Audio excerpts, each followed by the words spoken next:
Welcome back. Let's work on my broken truck. I thought the U-joint itself originally just gave out, but I think when the rear diff locked up the other day, we hurt one of these straps because new U-joint is in and I just did a test pull on it. They're as tight as can be. And it is moving in the straps. I cannot make them any tighter. Bottom strap got bent and pulled out. That's why the U-joint let go the other night doing a burnout after we re-welded the diff. So I'm gonna take the strap off and kind of bend it back into place and then retighten this down. All right, now we can do what the hell we want with it and it don't come out. Well, wouldn't you know it? Let go again. Not a huge deal. I'm just going to drive home and 4 high again. Pull the drive shaft out. Hopefully I just didn't rip the gas tank off. Now I can't reuse my damn drive shaft. Nothing else got damaged, but drive shaft is completely smoked. So now I need an entire new drive shaft. I already planned on getting a rear differential for the truck so that I can put a spool in myself, have it how I want. So I'm buying a rear differential. Now I'm buying a drive shaft as well. I gotta check all the fluids. I do have to do U-joints on the front drive shaft as well. This tint is junk, so I have to redo this tint this weekend as well. So I'm pulling it off because it's gross. Check out these bad Mammer Jammers. Made in China. Individually wrapped in here.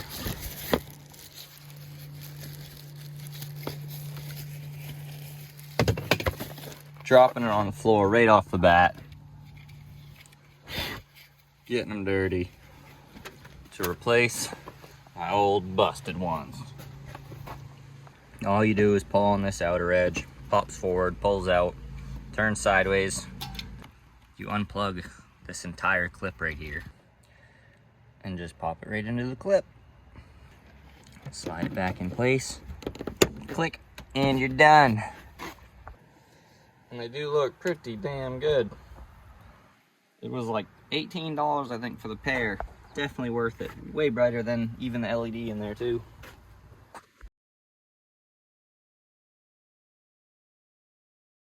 There we go. Got our new used drive shaft. So, pretty gross looking right now. It's definitely just a used drive shaft. I'm going to grab my sander and just try to go over this and get all the flakes off, clean it up a bit, and then throw some paint. Definitely need a U-joint on this side. We did pick up some new U-joint straps for the new rear diff, but since we got them out, might as well throw some Rust-Oleum paint on them just so they are dark colored and a little bit rust protected. Just pulled out the console plastic because I'm going to fit up 3 switches right here. They're on and in place. So what I did is I did these two a little closer together, tiny gap between this one, because this one's kind of going to be a separate thing that I want these two to kind of work together. They're probably going to both go on at the same time. This one is going to be a separate switch that I don't want to mix up.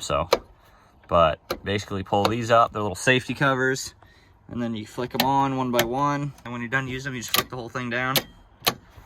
So, you know, simple little touch, but those are gonna be some pretty handy buttons. Truck's been sitting for probably about a week now, and I guess I might have left something on, or that was just enough to kill one of these die-hard batteries. So, gotta jump start it real quick.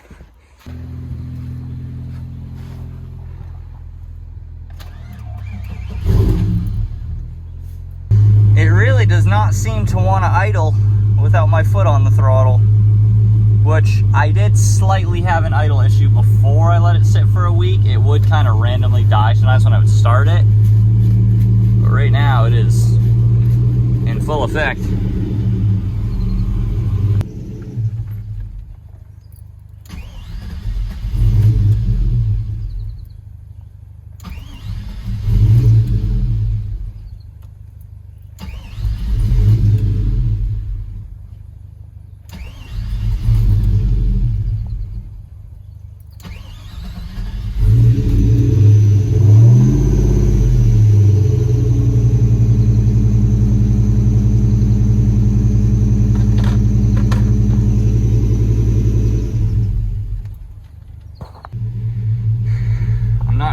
it changed its mind. I basically just took the key out and I let it sit for about 10 seconds and then tried again, and now it idles. Not sure, but I'm not complaining.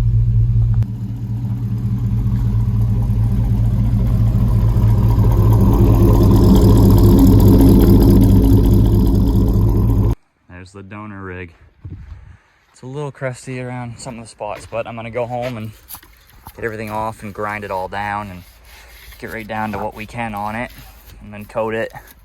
And I'm also buying the wheels and tires and then the other two that are on the front of the truck. So a set of 4.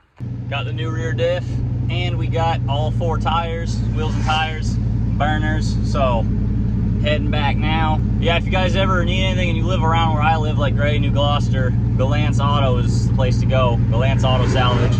They got pretty much everything you need, and the prices are so much better than a lot of the other places. Like legitimately, I called another place, another salvage yard, and it was a quarter of the price to go here to get a rear diff than it was there. So, Galance Auto Salvage, guys. Got everything home. Leaked a little bit of fluid out of the breather tube because it was upside down, but now I'm gonna start pulling some stuff off, like this e-brake cable, and just start sanding the hell out of it. Eventually I gotta take the wheels and tires off. I gotta take the brakes off because I'm putting these brakes on because they're new. Put the spool in this before I even put it in the truck. New center pin and everything, make sure it's all happy. Drive shaft's all ready too as well. Just gave it a quick sand down and then some primer and some paint. I'm gonna put front and rear U-joints on it though before it goes in the truck. So you do have to get those before it goes in.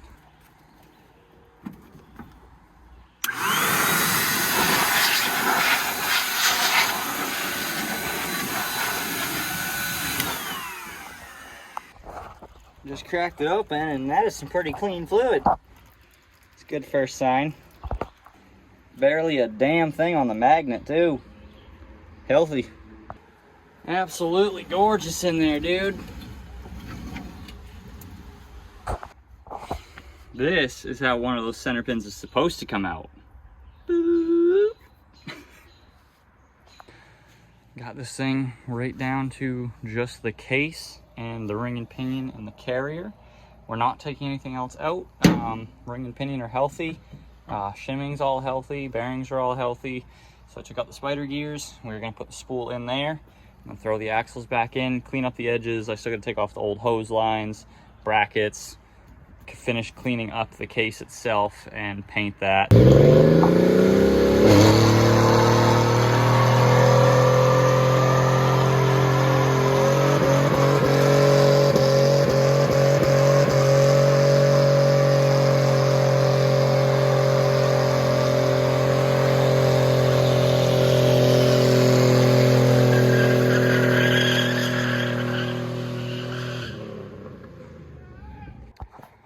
So I had to do a lot of trimming just to get those to fit in. All the research I did, everybody else said they had to trim as well. I guess it's a fits all kit, but doesn't fit any kit great. So did a bunch of trimming, got those 2 in, got the clips on. So I do have to trim these just a tad to get them to fit in there. And then I got a new center pin, and then I can finish cleaning up the actual case, put the cover back on, and actually get to putting it in the truck. This is honestly pretty dumb. I got the mini spool because I thought that it would just be faster and easier to do this than going with a full spool. And I think it definitely would have just been faster to go with a full spool because it has taken me so long just to try to trim these down to fit. It took me a long ass time to get both of these to just fit in the carrier. And you know, now they're in, they're good, they're ready to go, whatever. And now I'm trying to slim these down because that's what the reviews said you had to do. So I'm trying to slim this down to fit in here. And it's just still, dude, like, I'm closer every time, but holy crap, it's not a crap ton of material, but it's also not like just a little bit of shaving. Like, it's gotta go a decent bit, dude. So, got all the blocks in, everything's in place. That was such a major pain in the ass, but it is indeed in. Yeah, that kind of sucked, but it is all in there. So there we go. Officially has mini spool in. kind of hope it lasts a long time now, considering how much of a pain in the ass that was. So now I'm working on pulling out the old diff. Went to Harbor Freight and bought some new tools because I've been working with the same old tools for the past 7 years. So it was $90 at Harbor Freight to get a bunch of new stuff with lifetime warranties. So now let's get to pull this out. All right, so I got the shocks off both sides. And I was gonna mention real quick too, whoever worked on this before put the calipers on the wrong side. This is the driver's side. As you can see, the bleeder screw's on the bottom. That has to be on the top so you can actually bleed the rear brakes. I'm not sure how the previous person bled the brakes. So I gotta switch the calipers, they're on the wrong side. I thought that was one thing that was like, wow, whoever worked on this didn't know what they were doing. But as I've kind of worked on this and seen more and more, I keep figuring out that they really didn't know what they were doing. So I just went to start moving the U-bolts. I have not touched this truck since I've owned it. Like under here, I have not been under here. I just grabbed a wrench to start loosening these. That's one side. They're both loose, dude. I was driving the truck like that and whipping it around like that.